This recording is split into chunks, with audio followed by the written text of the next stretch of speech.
Պարոն Մանուկյան, քանի որ եղել է ԿԱԱԾ մեկուսարանում, երկու բառ մեր սրբազանների մասին, ինչ են փոխանցել։ Կամք, ոգի, բնականաբար նաև իրենք վերլուծում են այն ամեն ինչ, որ 3 կատարվել նախորդ օրերին, մտքից այրով նաև զգում է այդ ցավը, այդ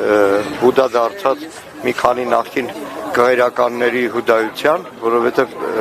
ճակատագրի քմաճիկով մեկը Բագրատ Սրբազանի առաջնորդած թեմից էր, իսկ Միքայել Սրբազանը, ինչպես գիտեք, ձերբակալվեց, բերման ենթարկվեց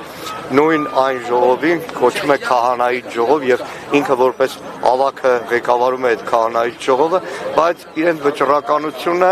իրենց կամքը Բագրատ Սրբազանը հատուկ պարբերաբար ուզում ասի, այն Պողոսյանը քննչական պետը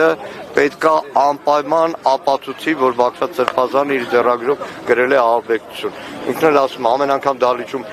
խոսում եմ դրա մասին, հաջորդ օրը կանչում են արձակնության, երևի ավելի կանչեն արձակնության։ Շնորհակալ եմ։